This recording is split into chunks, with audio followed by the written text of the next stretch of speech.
Breaking news Sangareddy జిల్లా గుమ్మడిదల పారిశ్రామిక వాడలో నార్కటిక్ బ్యూరో అధికారులు ఆకస్మిక దాడులు నిర్వహించారు. శ్రీవాస్తవ లైఫ్ సైన్సెస్ లో విస్తృత తనిఖీలు చేసి గుట్టుచప్పుడు కాకుండా తయారు చేస్తున్న ఆల్ఫాజోలం ను పట్టుకున్నారు. పరిశ్రమలో రియాక్టర్ ను లీజుకు తీసుకుని దందా నిర్వహిస్తున్న కీలక సూత్రధారి రమేష్ రెడ్డిని అరెస్టు చేశారు.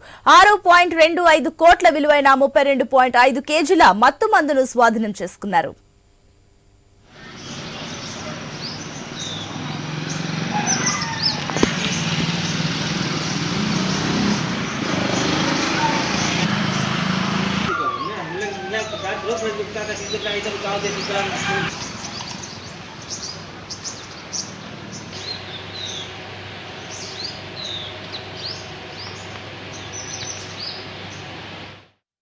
బ్రేకింగ్ న్యూస్ సంగారెడ్డి జిల్లా గుమ్మిడిదల పారిశ్రామిక వాడలో నార్కటిక్ బ్యూరో అధికారులు ఆకస్మిక దాడులు నిర్వహించారు. శ్రీవాస్తవ లైఫ్ సైన్సెస్ లో విస్తృత తనిఖీలు చేసి గుట్టుచప్పుడు కాకుండా తయారు చేస్తున్న ఆల్ఫాజోలం ను పట్టుకున్నారు. పరిశ్రమలో రియాక్టర్ ను లీజుకు తీసుకుని దందా నిర్వహిస్తున్న కీలక సూత్రధారి రమేష్ రెడ్డిని అరెస్టు చేశారు. 6.25 కోట్ల విలువైన 32.5 కేజీల మత్తుమందును స్వాధీనం చేసుకున్నారు. దీనికి సంబంధించి మరిన్ని డీటెయిల్స్ మా స్పెషల్ కరెస్పాండెంట్ సునీల్ అందిస్తారు. సునీల్, ఒకటి కాదు రెండు కాదు దాదాపుగా 32.5 కేజీల మత్తు మందును పోలీసులు స్వాధీనం చేసుకున్నట్లు తెలుస్తుంది. దీనికి సంబంధించిన డీటెయిల్స్ ఏంటి సునీల్?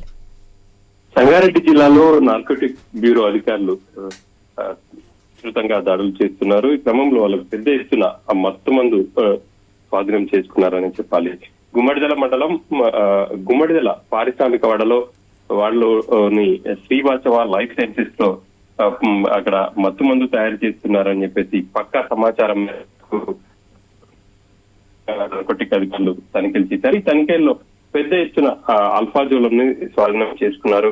32.5 కేజీల అల్ఫాజోలం ను స్వాధీనం చేసుకున్నట్టు తెలుస్తా ఉంది. దీని విలువ 6.25 కోట్లు ఉంటుందని చెప్పేసి కూడా తెలుస్తా ఉంది. ఇక రమేష్ రెడ్డి అనే వ్యక్తి శ్రీవాస్తవ ఒక రియాక్టర్ ను లీజ్ కు తీసుకుని ఈ దందా కొనసాగిస్తున్నట్టు నార్కోటిక్ బ్యూరో గుర్తించింది. ఆ మేరకు రమేష్ రెడ్డిని కూడా అదుపులోకి తీసుకున్నారు. రోజుకు దాదాపుగా 30 నుంచి 40 వేల రూపాయలు ఆ కంపెనీ యాజమాన్యానికి చెల్లిస్తూ ఆయన ఆ రియాక్టర్ ని లీజ్ కు తీసుకుని మత్తు మందును తయారు చేస్తా ఉన్నారు. ఇక నార్కోటిక్ బ్యూరోకు అందినటువంటి పక్కా సమాచారం మేరకే ఈ తనిఖీలు చేశారు.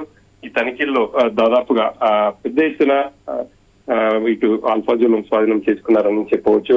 ఇక గత కొంతకాలంగా ఇది గుట్టు చప్పుడు కాకుండా నడుస్తా ఉంది. ఇక కంపెనీకి సంబంధించి ఎండి సత్యనారాయణతో రియాక్టర్ ను లీజ్ కు తీసుకుని ఒప్పందం మేరకు అక్కడ ఆయన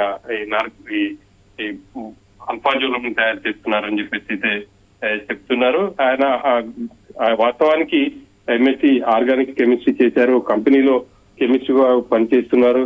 ఒకవైపు కంపెనీలో పనిచేసుకుంటూనే అక్రమంగా ఆ మత్తు మందు తయారీ సంబంధించి ఈ దందాను కొనసాగిస్తున్నారు. ఇక ఈ కేసులో మరికొంతమందిని కూడా నార్కోటిక్ బ్యూరో అధికారులు అదుపులోకి తీసుకున్నారు. ప్రస్తుతానికైతే కంపెనీని సీజ్ చేశారు. కంపెనీలో పనిచేస్తున్నటువంటి వారితో పాటు మరికొంతమందిని కూడా అదుపులోకి తీసుకున్నట్టు తెలుస్తోంది. 2 రోజుల క్రితం ఈ ఘటన జరిగినప్పటికీ ఆలస్యంగా వెలుగులోకి వచ్చిందని చెప్పేసి చెప్పుకోవచ్చు. ఇక ఇటు గుమ్మడిదల కావచ్చు, జినారం పారిశ్రామిక వాడలో గత కొంతకాలంగా యథేచ్ఛగా ఇటువంటి మత్తు పదార్థాలు తయారు చేస్తున్నారని చెప్పేసి ఆరోపణలు ఉన్నప్పటికీ పక్కా సమాచారం మేరకే చేశారని చెప్పేసి చెప్పుకోవచ్చు.